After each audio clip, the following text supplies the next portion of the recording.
नमस्कार, आप देख रहे हैं जी न्यूज, आपके साथ मैं हूं प्रत्युष खरे।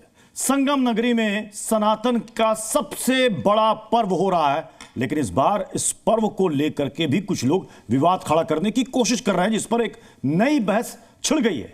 हमारे साथ स्टूडियो में आज एक खास मेहमान है, ऋषि जी सरकार, जो कि सनातन के मसले पर काफी मुखरता से अपनी बात रखते हैं। ऋषि जी सरकार, स्वागत है आपका। आपका भी बहुत बहुत स्वागत भैया, अभिनंदन। और जी टीवी से जुड़े हुए, जी न्यूज़ से जुड़े हुए हमारे जितने भी भाई बंधु हैं, आप सभी को भी बहुत बहुत जय श्री सीताराम। सबसे पहले तो ये बताइए कि जो कुछ मौलाना और कुछ मुस्लिम ये दावा कर रहे हैं कि चलिए आप एहसान मानिए हमारा, ये हमारी दरिया दिली है कि आप हमारी जमीन पर कुंभ कर रहे हैं, तो क्या मुसलमानों की जमीन पर, वक्त की जमीन पर यह कुंभ हो रहा है? देखिए, सबसे पहले तो भागवत में लिखा है, कृष्णाय वासुदेवाय हरय परमात्मने प्रणतक्लेशनाशाय गोविंदाय नमो नमः। यह जो भूमि है भगवान श्री कृष्ण की और भगवान श्री राम की भूमि है।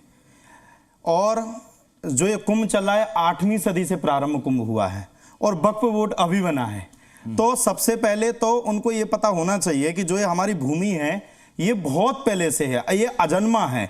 जो ये सनातन धर्म है, ये सब जो हिंदू धर्म है, हम सब ही हिंदू हैं। और अगर उनकी 2-4-10 पीढ़ी अगर निकाली जाए तो उसके बाद किसी का नाम रामलाल इत्यादि से निकलेगा। तो मैं उनसे कहना चाहता हूं कि ये जो भूमि है वो देव ऋषि भूमि है, और जो ये भूमि है वो हिंदू धर्म की भूमि है। ये इनका कोई ना एहसान है ना कोई उपकार है। नहीं तो इससे पहले इस तरह के दावे नहीं हुए, इस बार ये दावा क्यों किया जा रहा है? देखिए, इनका तो काम ही है रोज एक ना एक दावा करना। ये हमारा सनातन धर्म अलौकिक धर्म है।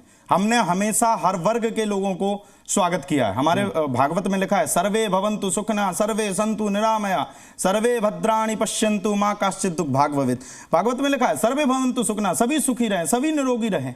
तो हम तो आज भी कहते हैं उस बात को। इनका तो जहां हमारा कोई धार्मिक स्थली होगी वहीं इनका या तो मस्जिद निकल आएगी या इनका कोई वक्फ बोर्ड की जमीन निकल आएगी। अरे आपकी कहां से है? ये सनातन परंपरा और वैदिक परंपरा का भारत है। अच्छा, आप कह रहे हैं कि अगर आप पीछे चलिएगा तो इनके पूर्वज भी हिंदू रहे होंगे, हो सकता है इनमें से किसी का नाम राम होगा, किसी का नाम श्याम होगा। तो जब इनके पूर्वज एक, ये सब एक हैं, तो फिर मुसलमानों की एंट्री पर संतों को एतराज क्यों है? देखिए, ना तो संत महात्मा ने, किसी ने ये नहीं कहा कि मुस्लिम धर्म के व्यक्ति ना आए। नहीं, अखाड़ा, अगर अखाड़ाओं की तरफ से ये मांग की जा रही है कि वहां पर किसी मुस्लिम की एंट्री नहीं होनी चाहिए। देखिए, मुस्लिम की सवाल है कि क्यों नहीं होनी चाहिए? मुस्लिम की एंट्री, पूर्वज एक है, हम सब एक हैं। मुस्लिम की एंट्री के लिए कभी मना नहीं किया, आज पहली बार कुंभ में मना किया। क्यों मना किया? ऐसी नौबत क्यों बनी? हम सब ने तो हमेशा स्वागत किया। हमने आज तक, आप उठा करके देख लीजिए, सभी संतों का, महात्माओं का, जितने भी कुंभ हुए समस्त कुंभों को आप उठाकर देख लीजिएगा, किसी भी कुंभ में किसी मुस्लिम संप्रदाय या किसी दूसरे संप्रदाय के व्यक्तियों को कभी मना नहीं किया। लेकिन जब आप हमारे धर्म का सम्मान नहीं करोगे, जब हमारे गुरुओं का सम्मान नहीं करोगे, हमारे अध्यात्म का सम्मान नहीं करोगे, तो फिर हमारे अंगने में तुम्हारा क्या काम? आप कह रहे हैं हमारे अंगने में तुम्हारा क्या काम? बिल्कुल। जब यहां पर कई संत ये मांग करते हैं कि हिंदू राष्ट्र हो जाए, हिंदू राष्ट्र हो जाए, कुछ लोग तो कहते हैं कि यहां के कुछ लोगों को पाकिस्तान भेज दिया जाए, तो फिर ये एकता कहां चली जाती है? देखिए, मैं आपको एक बात बताना चाहता हूं। अगर हिंदू राष्ट्र की संतों ने कहा तो भारत ही में तो हिंदू राष्ट्र बनाना, कहीं दूसरी जगह तो बनाने की मांग की नहीं है। और हिंदुओं का देश है तो हिंदू राष्ट्र बनाएंगे, ये तो हमारी महानता है।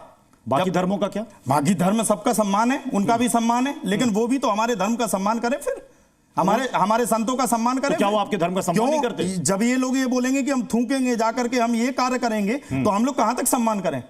कहां गया वो सम्मान? कहां गया वो कश्मीरी पंडितों का सम्मान, जो पंडितों को भगाया गया था? इनका सम्मान कहां गया? कब इनने सम्मान किया? सम्मान की बात ये करते हैं, लेकिन हम करके दिखाते हैं। अच्छा, कुछ लोग ये भी कह रहे हैं कि सनातन बोर्ड बनना चाहिए। कुछ लोगों की डिमांड ये है कि वक्फ से उनकी जमीन लेकर उस पर सनातन बोर्ड बनना चाहिए और सनातनियों को देना चाहिए मंदिरों के लिए। देखिए, हमसे बड़े अगर कोई कार्य करते हैं, हमारे माता पिता कोई काम करते हैं, आप सवाल पूछते हैं, बड़े प्रखर हैं, बड़े विद्वान हैं। मैं आपसे कहना चाहता, हमसे बड़े अगर कोई कार्य करना चाहते हैं, आप एक बात बताइए, आप और हम दोनों जन भोजन के लिए बैठे, आपको मिल जाए 5 रोटी और हमें मिली 2 रोटी, हमें तो 5 ही खाना, तो दी तो नहीं है ना। आज तक वक्फ बोर्ड बना तब तो किसी ने रोका नहीं ना। अब आज अगर सनातन बोर्ड बनाने की मांग अगर हमारे संत, हमारे महात्मा, हमारे पूजनीय श्री देवकीनंदन ठाकुर जी महाराज, जिन्होंने एक कार्य प्रारंभ किया है, मैं उनके सपोर्ट में हूं। इतने वर्ष अगर आपको वक्फ बोर्ड बनाने का भारत में मौका मिला, तो क्या हमें सनातन बोर्ड बनाने का मौका नहीं मिलेगा? इससे पहले मांग क्यों नहीं उठी? इससे पहले इसलिए मांग नहीं उठी कि हम तब तक जागे नहीं थे, जब जागे तभी सवेरा। कुछ लोग कह रहे हैं कि साहब 3 हमें दे दीजिए, सारा विवाद सुलझ जाएगा। बाकी लोग नाराज हो गए, कहते क्यों 3 लेंगे, हम तो 30,000 लेंगे, कुछ लोग कह रहे हैं हम 40,000 लेंगे। इसीलिए कहा जा रहा है कि साहब ये खुदाई कब बंद होगी?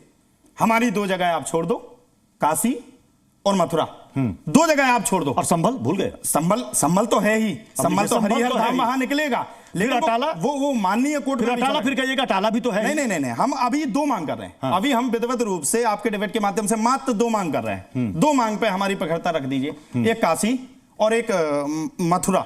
ये 2 जगह की मस्जिदों को आप कह दीजिए कि ये मस्जिद यहां पे मंदिर बनना चाहिए।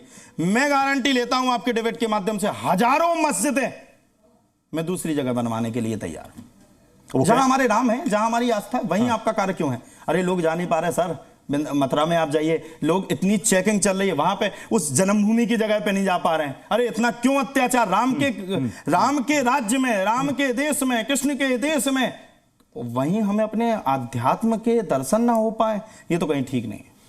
क्या भारत को, हिंदुस्तान को हिंदू राष्ट्र घोषित कर देना चाहिए? भारत तो हिंदू राष्ट्र है ही, घोषित करने की आवश्यकता नहीं है। नहीं बिल्कुल, संत महात्मा 2 बातें हैं। आप एक तरफ कह रहे हैं कि भारत तो ऑलरेडी हिंदू देखो, राष्ट्र है, पहले से दूसरी तरफ है कुछ लोग कह रहे हैं इसको घोषित कर दीजिए। आप समझिए, मैं ये कह रहा हूं भारत तो हिंदुओं का राष्ट्र है।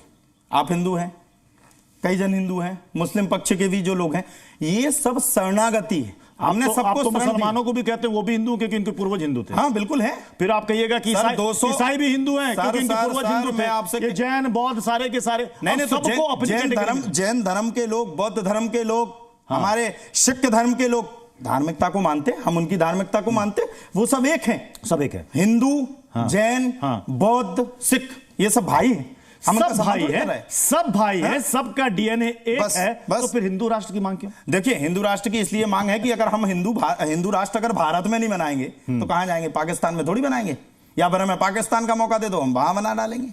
जब बाबर इत्यादि, हम ज्यादा चरित्र में नहीं जाएंगे, ये जब आए हैं, ये बाहर के हैं। अकबर का आप कुंडली निकाल के देखिए, ये सब बाहर के हैं। जब ये हमारे भारत में एंट्री लिए तो कई हजार गुरुकुल बने हुए थे, सब गुरुकुल समाप्त कर दिए गए थे उस समय पे। सब गुरुकुलों को समाप्त करने के बाद धर्म को धीरे धीरे धीरे परायण की स्थिति में रखा गया। लेकिन सर एक बात ध्यान रखना, अगर जड़ नीचे होगी ना, यहां भी अगर जड़ होगी ना, तो धीरे धीरे वो अपना पीक फोड़ करके एक दिन वृक्ष बनने का काम करेगा। कुंभ में सबका स्वागत है, सिर्फ और सिर्फ मुस्लिम भाइयों के लिए इसलिए कहा गया कि आप इसलिए मत आइए क्योंकि आपको थूकना है तो कहीं दूसरी जगह जाइए, वहां थूक लीजिए।